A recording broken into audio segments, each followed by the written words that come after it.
अस्सलाम वालेकुम, this is Mutiba and you are watching RNN podcast. नाज़रीन, आज का पॉडकास्ट बहुत ज़्यादा इंपॉर्टेंट है, स्पेशली लड़कियों के लिए। लड़कियों के हेल्थ इश्यूज़ जो दिन ब दिन बढ़ते जा रहे हैं, पीरियड्स इश्यूज़ हैं, प्रेगनेंसी इश्यूज़ हैं, हार्मोन इश्यूज़ हैं, तो इन सारे टॉपिक्स पे बात करने के लिए मेरे साथ मौजूद हैं डॉक्टर उज़मा मलिक, गायनेकोलॉजिस्ट हैं। 20 ईयर्स का एक्सपीरियंस है, तो आज इनसे सारे इश्यूज़ जो हैं हम पूछेंगे आखिर मामला क्या है। अस्सलाम वालेकुम, वालेकुम अस्सलाम। कैसी हैं आप? अच्छा डॉक्टर साहिबा, सबसे पहले तो आप मुझे बताएं, आजकल लड़कियों को पीरियड्स इशू, मेंस्ट्रुअल इश्यूज जो हैं वो बहुत ज़्यादा हो रहे हैं, टाइम पे नहीं होते हैं, डिले है, ये सारे इश्यूज हैं, क्यों? जो आजकल जैसे आपने देखा है कि जी। लाइफ़स्टाइल वक्त के साथ साथ जो है हमारा अंदाज सारा चेंज हो गया। पिछला वक्त था लोगों की फ़िज़िकल एक्टिविटी भी ज़्यादा होती जी। थी, डे टाइम को यूटिलाइज़ करते थे और डे टाइम के साथ जो अल्लाह ताला ने हमारे हार्मोन्स दिए हुए हैं उनका भी बैलेंस चलता है। ओके। लाइफ़स्टाइल की तब्दीली के साथ नो डाउट जहाँ के बाकी चीज़ों में बिहेवियर चेंजेस आई वहाँ पे आपके हार्मोनल चेंजेस भी पैदा ठीक होंगे। है। जो सबसे मेन इशू है वो यही कि एक तो घर का खाना नहीं, जी। टाइम पे नहीं, सीडेंटरी लाइफ़स्टाइल। तो जब आप वेट गेन करना शुरू करते हैं तो साथ में ये हार्मोनल चेंजेस भी आना शुरू हो ठीक जाते है। हैं। तो बजाय ये कि हम इस चीज़ पे जंप करें कि क्यों हो रहा है, तो उसमें सबसे बड़ी रीज़न ही हमारी जो है वो लाइफ़स्टाइल है। लाइफ़स्टाइल मॉडिफ़िकेशन ही सबसे पहला पॉइंट है ठीक। जिसमें हम कहते हैं कि how will manage these changes. तो मेडिसिन तो उसके बाद में आती है। बेसिकली ये combination of you can say कि combination of medicine, exercise and lifestyle modification. ठीक है। अच्छा मुझे बताएं, आपने जैसे बात की कि वेट गेन हो रहा है, आजकल जो स्कूल गोइंग गर्ल्स हैं वो भी डाइट कर रही हैं, इतना डाइट करती हैं कि हमें स्किनी फिगर चाहिए, लेकिन उसमें कहीं ना कहीं उनके सारे हार्मोन्स जो हैं वो डिस्टर्ब हो जाते हैं। देखिए जो नेचर है ना वो तवाज़ुन के ऊपर चलती है। सही। आपने देखा होगा कि कोविड के दिनों में जो चीज़ें हमने ख़राब की थी जब उसका तवाज़ुन आया तो आपकी ओज़ोन लेयर भी हील हो गई। जी। तो ऐसी ही चीज़ें अगर आप too much exercise, too much dieting तो वो एक और फिनोमेना जनरेट कर देती है ठीक है। आपके ब्रेन के अंदर जहाँ से डिफरेंट डिजीज़ जो हैं वो आती हैं और वो फिर अगेन आपके हार्मोन को डिस्टर्ब करती हैं। बात वहीं पे आती है कि जब तक आप ये चीज़ नहीं सीखेंगे कि हमने अपनी ज़िंदगी में तवाज़ुन कैसे लाना है, चाहे वो आपके रहने सहने में है, चाहे वो आपकी डेली रूटीन है, चाहे वो आपका खाना पीना और ठीक है। एक्सरसाइज है। तो जब तक इन चीज़ों पे आप फोकस नहीं करेंगे तो चीज़ें जो है वो बेहतरी की तरफ नहीं अच्छा, जाएंगी। ये वाला टॉपिक जो है ना आज भी टैबू है। बहुत से लोग, माएँ अपनी बच्चियों के साथ डिस्कस नहीं करती हैं कि आगे उनकी लाइफ में क्या होने वाला है, उनकी फ़िज़िकल जो चेंजेस हैं वो क्या होने वाली हैं। आपके पास पेशेंट्स आते होंगे, सबसे ज़्यादा क्या चीज़ आपको और लगती है कि ये चीज़ अब चेंज हो जानी चाहिए सोसाइटी में? यहाँ थोड़ा-सा मैं डिसएग्री करूँगी क्योंकि social media, Google, chat GPT इसने काफ़ी हद तक अवेयरनेस दे दी है। लेकिन आज भी जिन चीज़ों पे फ़ोकस है ना वो ज़रा फैंसी चीज़ों के जी। ऊपर है। पेशेंट और इवन उनकी मदर भी फ़ोकस करती हैं कि मेडिसिन क्या होगी। जिस चीज़ पे फिर फ़ोकस करने वाली बात है वो यही कि हमने पर्सनल हाइजीन का ठीक है। ख़्याल कैसे करना है। या जो चीज़ें हमारे साथ हो रही हैं उसको सबसे पहले अपनी माँओं के साथ डिस्कस करना है बजाय ये कि अपनी फ्रेंड के साथ या माँओं का बेटियों के साथ रिलेशनशिप इतना स्ट्रॉन्ग होना जी। चाहिए कि वो अपनी पर्सनल बातें जो हैं प्रॉब्लम्स जो हैं वो पहले माँ के साथ डिस्कस ठीक करें। है। और फिर यहाँ भी ज़िम्मेदारी आ जाती है माँओं की कि बजाय ये कि वो अपनी माँओं से या आसपास की ख़वातीन से डिस्कस करें और एक मिथ को साथ लेकर चलें। इट्स बेटर कि they should visit there gynaecologist so gynaecology. That कि वहाँ भी प्रॉब्लम जो है ना वो रिज़ॉल्व हो जाए। ठीक है। और ये जो आजकल बहुत सारी प्रोडक्ट्स आई हुई हैं, पहले तो बैड यूज़ होता था, ये चीज़ें थी, अब कप्स आ गए हैं, क्या ये ठीक है हेल्थ के लिए? देखिए, जो चीज़ मार्केट में लॉन्च होती है ना, जी। वो एक पूरी स्टडी के बाद आती है, ठीक है। ठीक है? रिसर्च के बाद आती है। आप लेटेस्ट रिसर्च उठा लें, कहीं पे ऐसा कुछ नहीं लिखा कि ये चीज़ें जो हैं वो सेक्सुअल हेल्थ या एनवायरनमेंट पे रिप्रोडक्टिव हेल्थ को इफ़ेक्ट करती हैं। येस, कर सकती हैं। तो ये चीज़ें तो उस वक़्त भी कर सकती थीं अगर पुराने दौर में जैसे उस वक़्त कॉटन यूज़ होती थी जी। अ, या आप सैनिटरी पैड अगर उसका प्रॉपर यूज़ नहीं करते, उसको चेंज नहीं करते आफ्टर 4 टू 6 आवर या अपनी जिसे हाइजीन पर्सनल हाइजीन है उसका ध्यान नहीं रखते या एक अगर आपने यूज़ किया और आप वॉशरूम जा रहे हैं और फिर वही उसे चेंज नहीं किया तो दैट विल बी डिफिकल्ट। नहीं देखें, तो इसी जैसे तरह वो कप की प्लास्टिक भी के कप्स हैं और बिल्कुल वो आपकी बात रीयूजेबल है, एक ही कप है जो रीयूज हो रहा है। एग्जैक्टली यही चीज़ है कि अगर आपने उसके अपने टाइम ड्यूरेशन के दौरान यूज़ किया और उसके बाद उसको प्रॉपर स्टरलाइज किया, तो आप जाहिर है वो उन्होंने मार्केट में लॉन्च किए हैं, तो ये सारी चीज़ें डिस्कस करके ही की हैं, ठीक है। उसके ऊपर रिसर्च हुई, ये सारा कुछ हुआ। लेकिन बात वहीं पे आ जाएगी, अगर आपने हाइजीन। स्टरलाइजेशन प्रॉपर नहीं की या उसको ज़्यादा टाइम ड्यूरेशन के लिए यूज़ किया जितना रिकमेंडेड है, जी। तो फिर तो प्रॉब्लम आएंगी। अच्छा, वजाइनल इन्फेक्शन पे अगर बात करें, पहले बहुत कम सुनने में आता था कि किसी को इन्फेक्शन है। अब तो स्कूल गोइंग गर्ल्स को भी जो इन्फेक्शन बहुत ज़्यादा हो रहा है, यीस्ट इन्फेक्शन कह लें या जो भी इन्फेक्शंस हैं, उस बारे में बताएं। सबसे पहले तो डायग्नोज नहीं होता कि इन्फेक्शन कौन सा हुआ है। अच्छा देखिए, इसमें जो सबसे बड़ा मिथ है ना कि नॉर्मल फिजियोलॉजिकल डिस्चार्ज को भी आप लकोरिया कह दें, जी। ठीक है। अल्लाह ताला ने हर जगह पे ग्लैंड्स रखे हुए हैं जो कि उसकी हेल्थ के लिए बहुत ज़रूरी हैं, जैसे स्वेट ग्लैंड है, तो इसी तरह वजाइनल ग्लैंड्स भी मौजूद होते हैं। Okay. And that lubrication is very much important specially in reproductive life, ठीक है। Specially in your marital relationship. तो पहली बात तो ये कि इस पे फोकस करना है कि हर वजाइनल डिस्चार्ज जो है वो लिकोरिया या पैथोलॉजिकल नहीं है, you should not treat it. Leucorrhoea की दवाइयाँ दे दी जाती हैं कि बिल्कुल दे भी नहीं दी जाती, self medication is the biggest नहीं, प्रॉब्लम। क्या डिफरेंस होता है लिकोरिया में और एक्सट्रीम डिस्चार्ज जो हो रहा होता है? अच्छा देखें, एक तो प्री मेंस्ट्रुअल उसकी कंसिस्टेंसी में और जो क्वांटिटी में चेंज आता है। आप कहाँ पे पैथोलॉजिकल कह सकती हैं, जब उसका कलर चेंज होता है, ओके। ट्रांसपेरेंट से अगर वो मिल्की वाइट में चला गया, येलोइश हो गया, ग्रीनिश हो गया, या कर्डी लाइक डिस्चार्ज हो गया, एंड उसके साथ आपको एसोसिएशन है, ख़ारिश हो रही है, पेन हो रही है, जलन हो स्मेल आ रही रही है है। या स्मेल आ रही है, तो फिर आपको definitely you should visit. Leucorrhoea के सिम्टम्स क्या हैं कि लिकोरिया हुआ है? यही बिल्कुल जो ये मैं कलर एग्जैक्टली बता चेंज रही हूँ, होगा, मतलब चेंज ऑफ लिकोरिया कलर। जो हम लोगों को सुनने में आता है, अगर ज़रा सा भी डिस्चार्ज है या नहीं, कुछ है तो बिल्कुल भी आपको ऐसा नहीं लिकोरिया है, हो यही गया। मैं आपको बताने की समझाने की कोशिश कर रही हूँ कि जो नॉर्मल मेंस्ट्रुअल साइकिल है उसके साथ वेरिएशन होती है डिस्चार्ज की, और वैसे भी जब तक रिप्रोडक्टिव एज में हैं आप, ये डिस्चार्ज होगा, तो और ये मैंडेटरी भी है। लेकिन अगर इसके अंदर आप कलर चेंजेस देखते हैं तो होगा इसमें जो अगर एक कलर चेंज सॉरी नहीं है जी। आपकी एक बात काट रही हूँ यहाँ पे, जो इम्पोर्टेंट चीज़ है ना यहाँ पे, वो ये कि एक्सेसिव वेजाइनल वॉश या ओके। डिफरेंट मार्केट में भी जैसे जी जी। लॉन्च होते हैं, वो बेसिकली वजाइनल फ्लोरा को चेंज कर देते हैं। और जहाँ फ्लोरा चेंज होगा, अल्लाह ताला ने जो बैक्टीरिया, हेल्दी बैक्टीरिया रखे हैं, अगर वो कम हो जाएंगे तो उसको रिप्लेस करेंगे वो बैक्टीरिया जो कि सेहत के लिए अच्छे नहीं हैं, तो फिर आपको ये प्रॉब्लम स्टार्ट तो हो। फिर विजाइनल हेल्थ के लिए क्या चीज़ यूज़ करनी चाहिए? हाइजीन के लिए क्या चीज़ टैप यूज़ वाटर, करनी चाहिए? That's it? That's it. मतलब कोई सोप, कोई कोई चीज़ उस तरह की? सेंटेड जो सोप है, इस तरह की चीज़ें आप ठीक है, आप एक दफ़ा उस वॉश कर लें, मोर देन एनफ। तो लेकिन ये कि आप tap water is enough. Scented soap या परफ्यूम या वेजाइनल वॉश जब आप बार बार यूज़ करेंगे तो वो तो फ्लोरा ओके, चेंज वो भी करेंगे। बिल्कुल वो सेफ़ नहीं है। बिल्कुल। अच्छा, मुझे बताएं कि यीस्ट इन्फेक्शन जो है वो भी बहुत ज़्यादा हो रहा है लड़कियों को। अच्छा, उसकी रीज़न उसका ताल्लुक फिर अगेन आपकी जनरल हेल्थ के साथ है। इम्यूनिटी जहाँ ड्रॉप होगी, आपने देखा होगा जो प्रेगनेंसी में बहुत सी ख़वातीन को हो जाता है, इम्यूनिटी ड्रॉप हो जाती है। डायबिटिक में ये यीस्ट इन्फेक्शन आ जाती है, उसमें हो जाता है। फिर कुछ एंटीबायोटिक्स ऐसी होती हैं, ये जो हम बग़ैर प्रिस्क्रिप्शन के एंटीबायोटिक्स का इस्तेमाल करते हैं ना, तो वो भी और सब कुछ चेंज यीस्ट कर। इन्फेक्शन एंड बैक्टीरियल इन्फेक्शन में क्या फ़र्क है? अच्छा, उनकी अपीयरेंस बहुत चेंज होती है, ठीक है। ठीक है। कर्डी लाइक डिस्चार्ज जब आता है तो फिर आप उसको कह देते हैं कि फंगाई है या यीस्ट इन्फेक्शन है। तो बैक्टीरियल में अगेन कि वो आपको वहाँ पे मिल्की वाइट भी मिलेगा, ग्रीनिश मिलेगा, येलोइश ओके। मिलेगा, वो कर्डी वाइट नहीं स्वेयर होगा। कौन सा होता है ज़्यादा? दोनों अपनी जगह है। ओके। स्वेरिटी तो दोनों है, जिसको जो भी हो गया तो वो एक दफ़ा तो अच्छा। उसको बता देगा कि ये प्रॉब्लम। अच्छा, मैं फ्लैजल खा लेती हैं लड़कियाँ। इसका बताएं कि कुछ भी अगर कोई इशू हो रहा है तो तो प्लीज़ फिर विज़िट, फ्लैजल। अपने डॉक्टर को विज़िट ज़रूर कीजिए। ठीक है। देखिए पहली बात तो ये अनमेरिड, वही अगेन के चैट जीपीटी से हम पढ़ के सोच लेते हैं कि चूंकि वजाइनल डिस्चार्ज है तो ये लकोरिया हो गया, ठीक है। जब तक आपके मैरिटल रिलेशनशिप बिल्डअप नहीं होते मोस्ट ऑफ द टाइम, तब वजाइनल फ्लोरा चेंज हो जाता है, तब ये प्रॉब्लम आती है।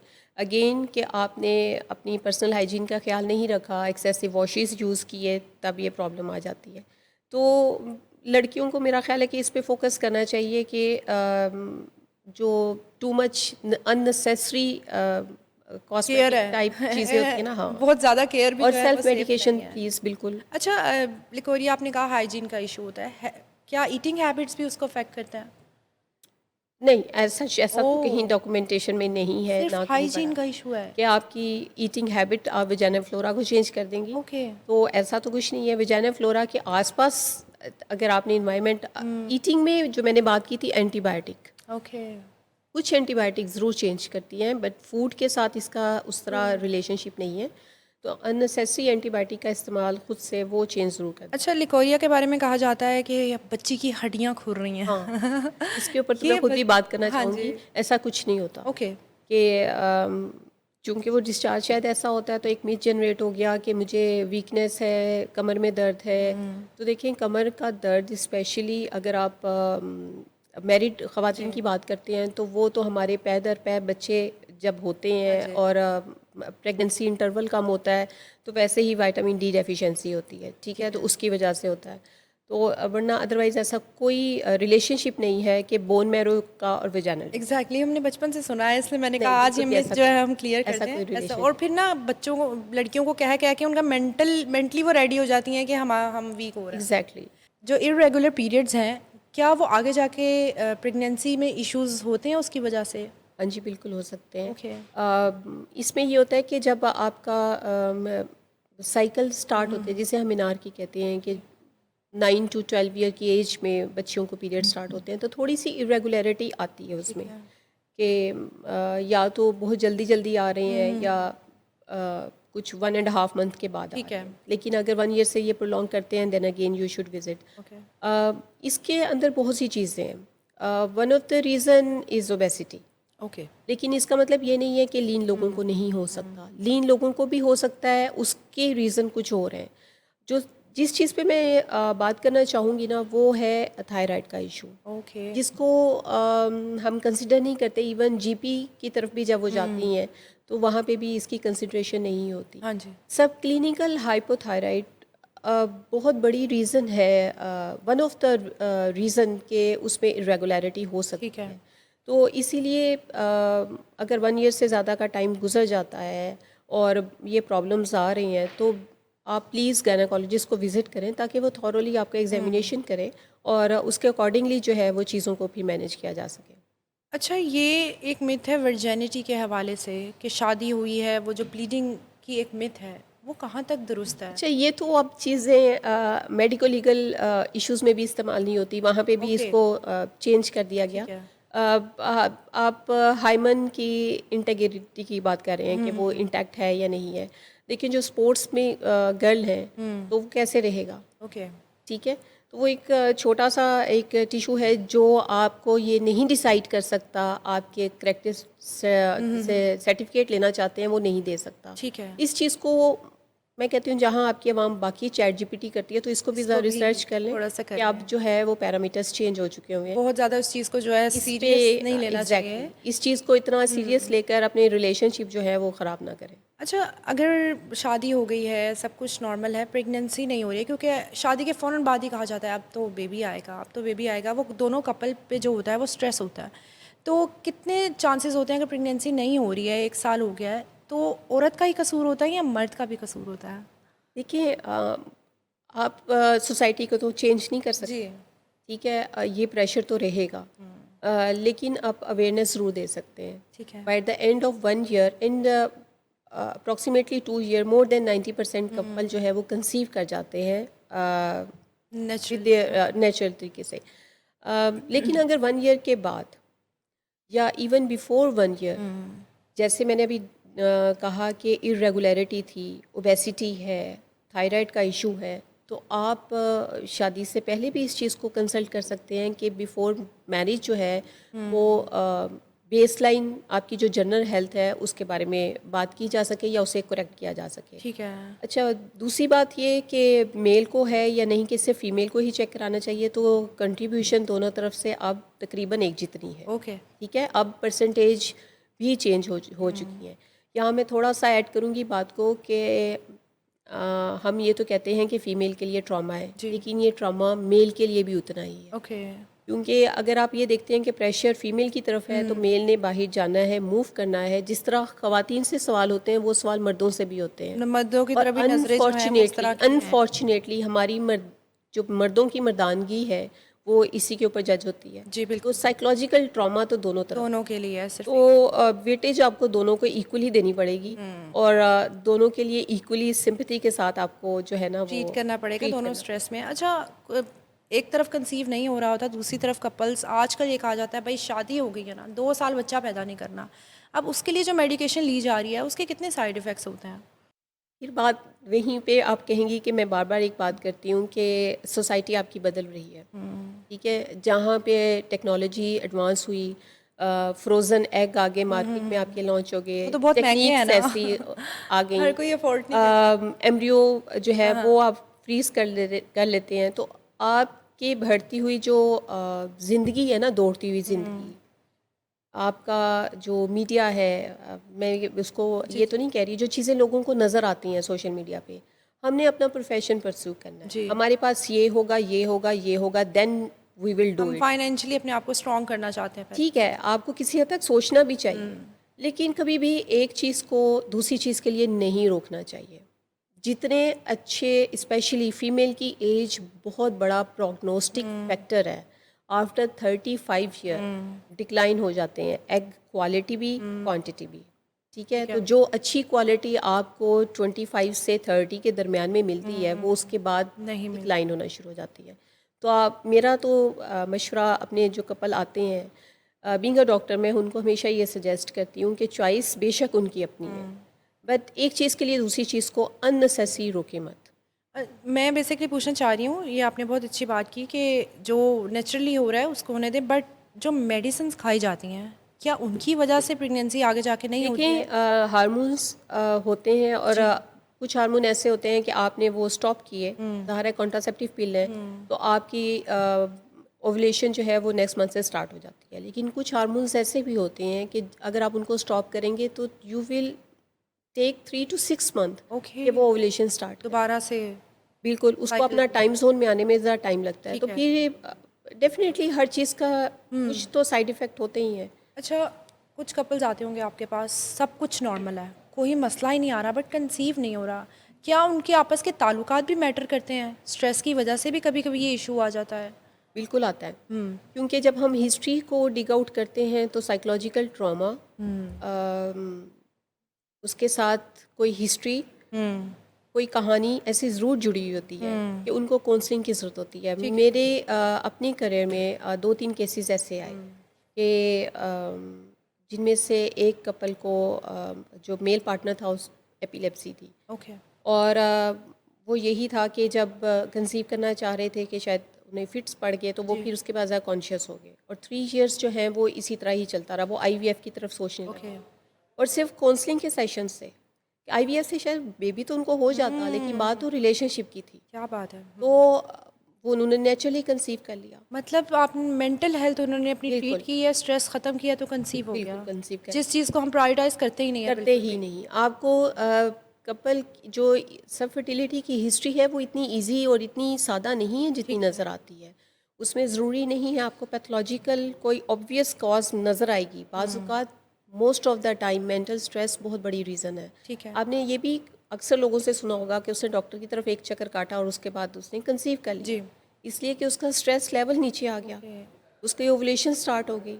ठीक है। बाज़ औक़ात कभी आपको सिर्फ एक थर्ड पर्सन की ज़रूरत होती है जहाँ पे जाके आप अपना सिर्फ अपना वेंट आउट करते हैं और चीज़ें जो है वो नॉर्मलाइज हो दिल की जाती बातें जो हैं वो। हैं। तो ये ऐसी बात नहीं है कि जो मैं किताबों कहानियों की बात कर रही हूँ, इसकी साइंटिफिक लॉजिक है ओके। कि हार्मोन्स का वो लेवल, स्ट्रेस लेवल जो है वो डाउन होता है और ओवुलेशन रिज्यूम हो जाती है। अच्छा, प्रेगनेंसी का तो चलें हो गया कि प्रेगनेंसी हो जाती है, कैसे होती है कैसे नहीं, बेटे का बड़ा है कि हमें बेटा चाहिए, इसमें किसका रोल ज़्यादा होता है?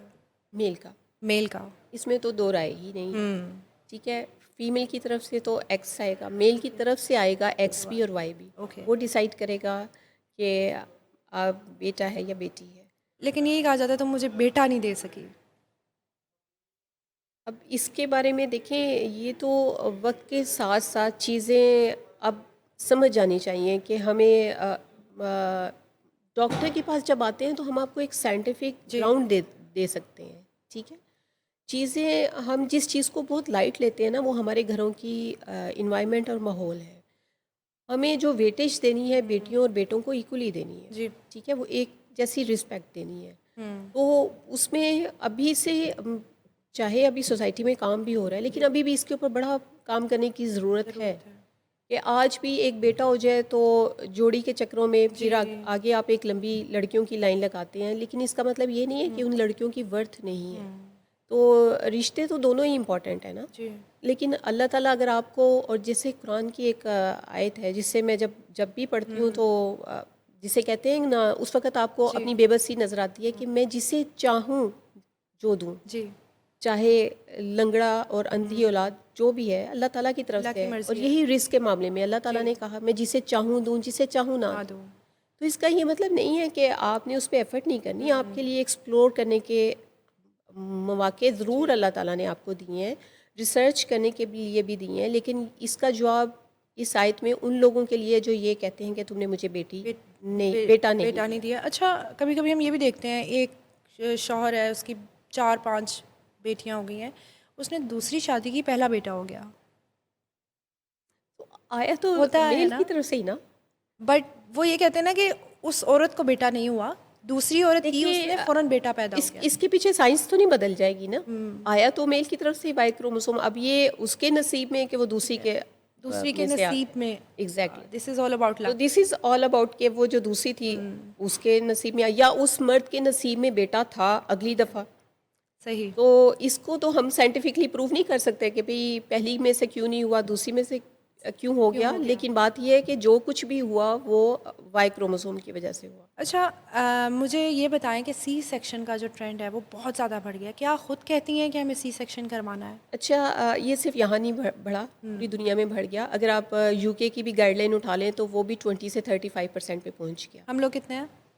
हम लोग तो शायद इससे थोड़ा ज़्यादा ही हूँ। थोड़ा नहीं, हम बहुत ज़्यादा हो गए, क्योंकि लेकिन हर दूसरी देखिए बंदी का ऑपरेट हुआ हुआ है। इसमें मैं ये कहूँ कि मैं चूँकि खुद डॉक्टर हूँ तो मैं जी। डॉक्टर्स की फेवर में बात कर रही हूँ, लेकिन most of the time patient आके खुद भी कहते हैं कि भाई हम लेबर पेन नहीं ले सकते, चाहे एपिड्यूरल भी हो, ठीक है, फिर भी नहीं करना। फिर भी नहीं।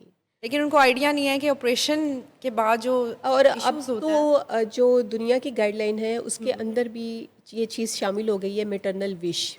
अच्छा जी, कि ये पूछा आप जाता उसको है। वेटेज देंगे, लेकिन अगर किसी खातून ने कह दिया कि भाई मुझे सेक्शन ही कराना है तो आप उसके एंटीनेटल पीरियड में from the dating scan 12 week से ऑनवर्ड उसके साथ इस मौजू पे बात करते ठीक रहेंगे, है। उसको प्रॉस एंड कॉन्स बताते रहेंगे कि भाई नॉर्मल डिलीवरी का क्या फ़ायदा है और सेक्शन से क्या नुकसान हो सकता है। लेकिन इसके बावजूद अगर वो बज़िद रहती है तो आपको पेशेंट की प्रेफरेंस को इम्पोर्टेंस देनी है। बिल्कुल ऐसे ही है। Thank you so much. I hope audience की काफ़ी कॉन्सेप्ट्स जो हैं वो क्लियर होंगे। हम फिर मिलेंगे इंशाल्लाह, और फिर बहुत सारे टॉपिक्स हैं उस पर thank you so much. Discussion करेंगे। Okay. Thank you so much नाज़रीन। हमारा मकसद यही होता है कि जितनी इन्फॉर्मेशन हो सके आप तक पहुंचाएं। देखते रहिए RNN पॉडकास्ट। मुझे दीजिए इजाज़त। अल्लाह हाफ़िज़।